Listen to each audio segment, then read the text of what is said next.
In the words of the great philosopher Richard Jefferson, whose baby is that? That was something, yeah. Perk, you did tweet after the game, though. That's the same thing that Blake Griffin did to you, right? Yep. That's a bucket and an NFT. And blah, blah, blah. There is no foul if you get dunked on. Even if you outside the charge circle, even if you're outside the charge circle and someone comes running in, that's a dunk.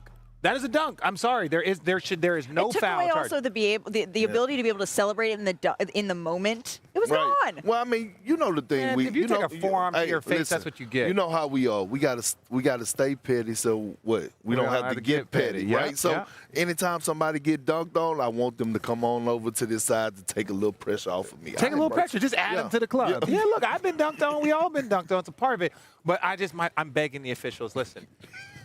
Look at me. Can I get is there any way we can zoom in closer to me? Please just zoom in. Look, a slow zoom in. Look, a slow zoom in. If someone gets dunked on, it's just being dunked on. There is no reviews. There is no offensive foul. There is nothing other than just being dunked on. That's it. And with that, let's welcome in our Warriors reporter, Kendra Andrews. Kendra, I want to get a little insight from the team side here. What are Andrew Wiggins' teammates saying about his performance so far in this series? Yeah, Malika, the Warriors are saying that Andrew's performance has been brilliant. As we heard Klay Thompson say, he looks like Dominique Wilkins out there. Now, heading into the series, you'll remember we were talking about how Andrew Wiggins was going to be tasked with defending Luka Doncic, and he has done it extremely well. Yes, of course, Luka's scored 40 points 2 times this one series, which is ridiculous. But with Wiggins on him as the primary defender, Luka's shooting just 53%, which is his worst offensive output all postseason. Now, what makes Wiggins' ascension even crazier is that he was brought to Golden State on a trade that stemmed off of Kevin Durant's departure, a huge loss for the Warriors, obviously. But earlier today, Steve Kerr said that the addition of Wiggins has been the key to unlocking the Warriors' success this postseason. The roller coaster ride of this year, the fact that you are so close to getting back to the opportunity to compete for a championship, like you allow your mind to kind of wander a little bit, but I think we leverage our experience enough to know that you can't do that. And for us, we always just say stay locked in on what's happening right now. I even told myself that during the game, under my breath, just stay in the moment. Because one, it's fun to compete, and you have to remember how much fun this stage is, these battles, this atmosphere. But we haven't done anything yet. Now, Malik, I spoke with Steve Kerr yesterday, and I asked him, your team historically has slower starts to these games. Can you tell when your team is going to be locked in versus when it's going to take them a little bit longer? And he said 100%. And it all comes down to the way that Draymond Green and Stephen Curry are carrying themselves, and that tells him how they're going to start out. Now, the Warriors, they're just one win away from the NBA Finals. They have an opportunity to close out this series against the Mavericks tomorrow in Game 4. The Warriors have performed poorly in closeout games so far this postseason, but they hope that the higher stakes, a spot in the finals, with that being on the line, that they will come out ready to go from the jump. Kendra, thank you so much. So here are the latest odds to win the title. That's according to Caesar Sportsbook. The Warriors, they're the favorites. The Heat, the Celtics, they're tied right behind them. And then the Mavs are a distant fourth. You betting on the Mavs? I'll put a hot $100 You put $1 on it? Yep. Why not? Warriors, they're one win away from their 6th finals trip over the last 8 seasons. And Richard, this year, this group, it's drawn a whole lot of comparisons to the Dynasty Warriors teams. And I just want to go on the record and say, over the summer, Mark Spears, he told me that he thought that this Warriors team could make it to this point and beyond to the finals, and I raised an eyebrow at him. I was dead wrong, Richard. Do you see similarities between these two groups? Well, they're the same group. No, they are the same group. Minus like a Kevin Durant-sized hole. Yeah, but before that, they won a championship and went to a finals before him. And that's when they were in their early 20s, right? So this is the exact same group. They still have the greatest three-point shooter and a 2-time MVP. You still have Klay, the 77th best player in the history of the NBA, right? We've established that, right? And then you have Draymond, former defensive player of the year. Now, these guys are old. older. And to Kendra's point, they've done a good job bringing in Wiggins, the development of Jordan Poole, just the development of their younger players.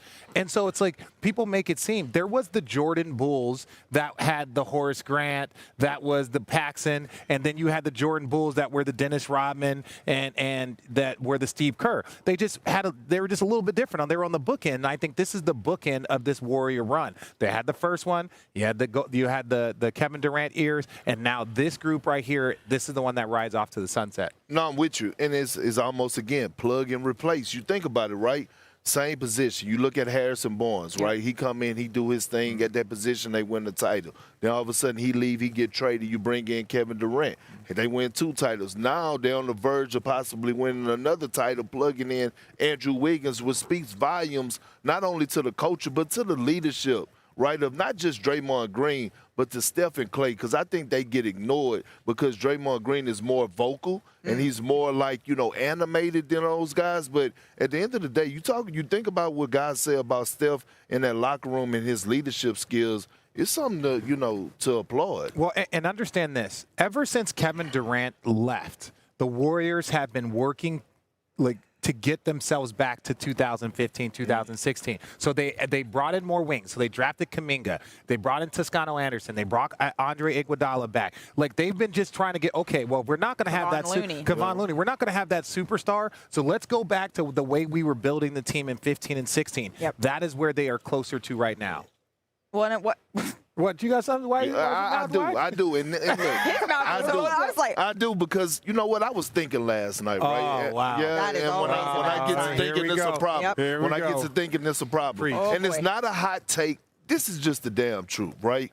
When you look at Steph Curry, a generational talent, a guy who averaged 25 points, I believe 6 assists, 5 rebounds for his career, shooting 44%, a generational talent that has changed the game of basketball forever. Yep. Shots that guys are now allowed to take, it's okay. When Some you of them used to, shouldn't take it. nah, Some but of them they shouldn't. But you would get sit on the bench. So now I'm looking at it and I'm like, hold on. The way that Steph Curry has changed the game. Right now, in my eyes, he's already scratching or touching the surface at being the number 2 greatest point guard of all time. But if he goes and win the Finals MVP with another championship and the way that he has changed the game of basketball, now we could talk about. It's coming.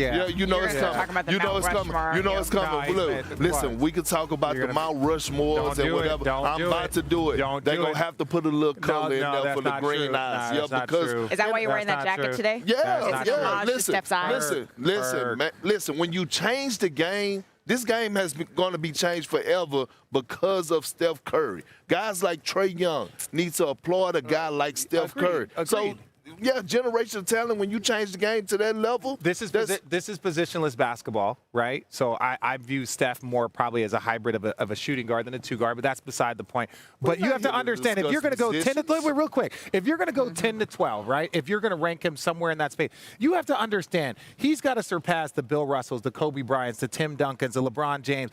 You got to understand that list of the top 7 is accolades that I don't think if he wins a championship and a Finals MVP, I don't think he goes anywhere. I think he stays right kind of in that space that he is in. At the end of the day, we looking at this right, and it's no disrespect to Shaq or the late great Kobe Bryant. I will. I'm not saying no. With this pen no, on you TV, won't. yes, I will. No, you won't. There'll be some furniture moving in here. Listen, at the end of the day, this is what I'm telling you. Steph already got 2 MVP. Yes. Right? Shaq got 1. Don't Richard got to walk off the set. Bro, Listen, you want to talk about changing the game, Steph? Shaq, bro. Shaq did, but Steph did too. 6'2", 6'3". Shaq, I said not Shaq. I'm rocking with. Mr. No, Shaquille you O'Neal. making this about Shaq and Steph. That's not about. I'm not breaking. No, I'm not doing that, bro. But this is what happens when Kendrick starts thinking. That's the moral of this whole story, right? Yeah. But You're it's facts, though. you were saying Steph over Shaq? I'm saying he's a generational talent, man. I'm saying your phone is blowing up currently right now. What you saying this time? All right, that's the west side of things. The truth. We're going to get back to that, including Dallas's fine. Did you guys see that? Still ahead, though. We're going to come back to Boston because coming off a loss.